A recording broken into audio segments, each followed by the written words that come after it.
আরেকজন দাঁড়িয়ে রাখছে, আপনি তারে হ্যাঁ প্রতিপন্ন করলেন, ক্রিটিসাইজ করলেন, তোর তো বুড়া বুড়া লাগে, এই সমস্ত কথা বললেন, বলে না অনেকে।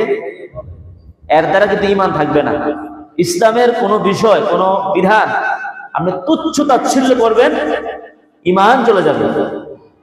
প্রিয় ভাইয়েরা, এই বাউলেরা তাদের পুরা কর্মসূচিটাই দেখবেন, তাদের প্রোগ্রামের পুরা কর্মসূচিটাই ইসলামকে হ্যাঁ প্রতিপন্ন করে।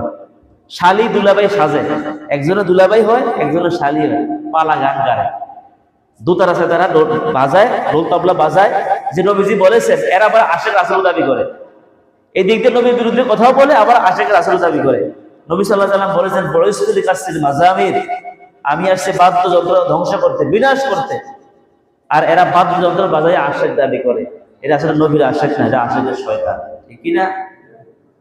প্রিয় ভাইয়েরা, এই বাউলেরা এরা বিভিন্ন ভাবে ইসলামকে হ্যাঁ প্রতিপন্ন করে। আমরা দাবি জানাবো এদেরকে উপযুক্ত বিচার করা হোক।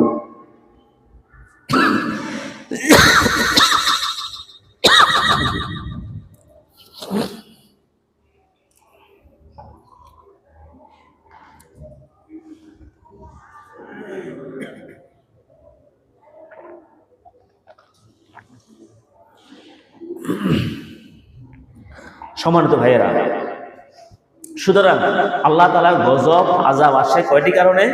তিনটি কারণে মনে রাখতে হবে। নাম্বার 1, অন্যায় কাজে বাধা না দেওয়া। নাম্বার 2, সত্য গোপন রাখা। নাম্বার 3, আল্লাহর বিধিবিধানে উদাসীন হওয়া। 2 নম্বরে আমরা বলবো সত্য গোপন রাখা। প্রথম বললাম অন্যায় কাজে বাধা না দেওয়া।